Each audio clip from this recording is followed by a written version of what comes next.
Do you think you've seen everything in this Real Madrid vs Barcelona match? I guarantee you, what happened behind the scenes of this Copa del Rey final will surprise you. A bizarre mistake, a huge brawl, ice flying everywhere, and even a player crying on the field. Today, I'm going to show you everything you didn't see from this completely insane final. So get comfortable, because what's coming next will leave any football fan in shock.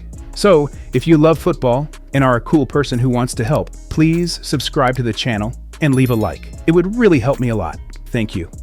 The Copa del Rey final in Spain was simply insane. Barcelona defeated Real Madrid 3-2 in extra time, in a final that was completely different from the usual tight matches we're used to seeing.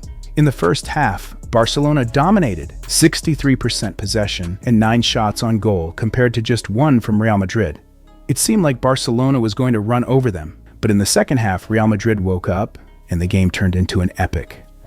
Let's talk a bit about the goals of the match, because there are some interesting things to mention. The first goal of the game came from Pedri, but it's interesting to note that what could have been the first goal for Real Madrid turned into a mistake. Bellingham missed a pass to Vini Jr., and the ball ended up at Pedri's feet, who made a great pass to Yamal behind Fran Garcia, who was moving up to attack when Bellingham had the ball. The play ended with Pedri's finish. In the second half, Real Madrid improved a lot with Mbappe's entry, and they tied the game with a beautiful free kick from Mbappe, then took the lead with Tchouaméni's header from a corner. It's worth mentioning that once again, Rodrigo, who was substituted for Mbappe, played a very poor and invisible game, unfortunately. Despite Real Madrid's dominance in the second half, Barcelona didn't give up. Ferran Torres equalized for Barcelona after another great pass from Yamal. Courtois, who usually performs well, made a mistake on this play. Ferran Torres got past him and equalized the game. Unfortunately for Real Madrid, Courtois, who is usually brilliant, made a mistake here. Then, in extra time, another fatal mistake from Real Madrid led to the third Barcelona goal. Modric tried to pass to Brahim Diaz, who waited for the ball to come to him instead of meeting it. Koundé anticipated him, stole the ball, and scored the winning goal for Barcelona. Brahim didn't have a great performance in the match overall either.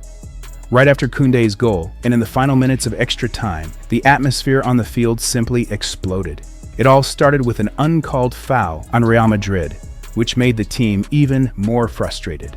The players rushed to the referee, protesting intensely, and that's when a big brawl began. In the middle of the chaos, what no one expected happened. Rudiger, completely out of control, grabbed an ice ball and threw it at the referee.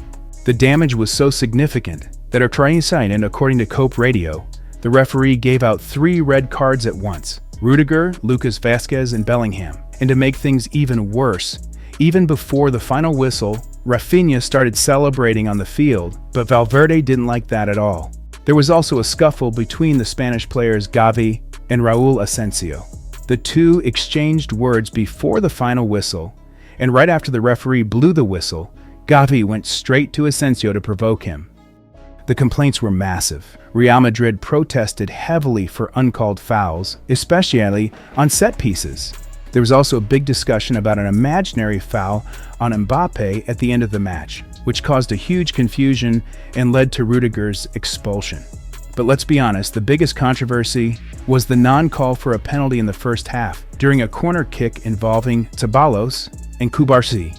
The referee didn't call anything, and the VAR didn't intervene either. Vinicius Jr., who fought until the end, couldn't hide his anger and frustration with the defeat. He gestured, complained, his expression said it all.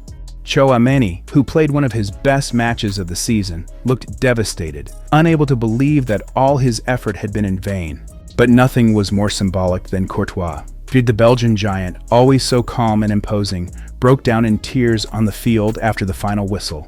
A goalkeeper who has saved Real Madrid countless times. This time, he couldn't hold back his emotions.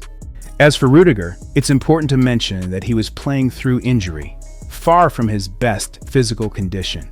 He had been playing like that for almost the entire season.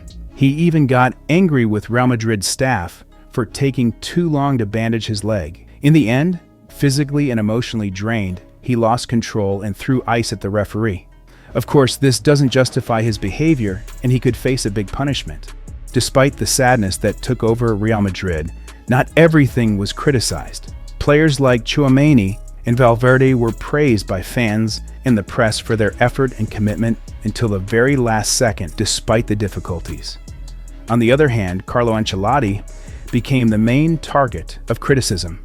Many pointed out that poor management of the season, particularly not betting on young talents like Arda Güler and Endrick, cost the team dearly in the most decisive moment. The truth is that the feeling within the club is clear. Ancelotti will not stay as manager after this season. Real Madrid still has a decisive game against Barcelona, but given the history of this season, it's hard to believe they'll win. Let's quickly see what Ancelotti said after the game. Sí, yo creo que ha sido un buen partido.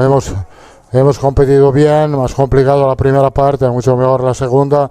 El partido estaba bajo control, nos han buscado en un balón hacia la espalda.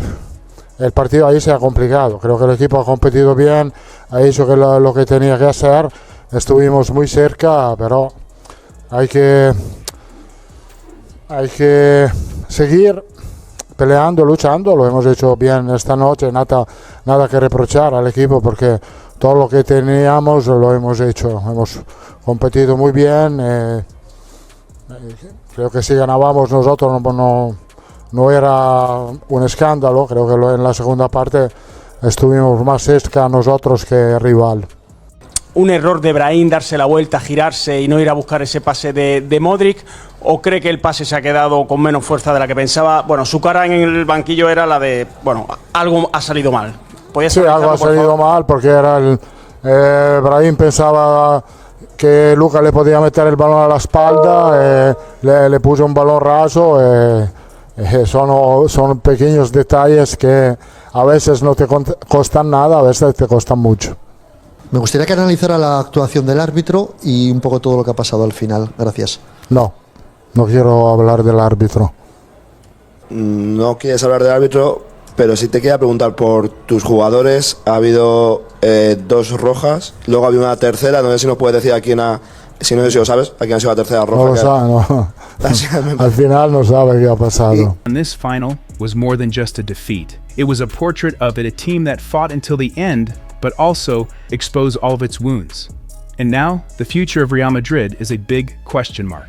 If you enjoyed this complete analysis, don't forget to leave a like, subscribe to the channel, and hit the notification bell. There's a lot of explosive content coming, and you won't want to miss it. See you in the next video.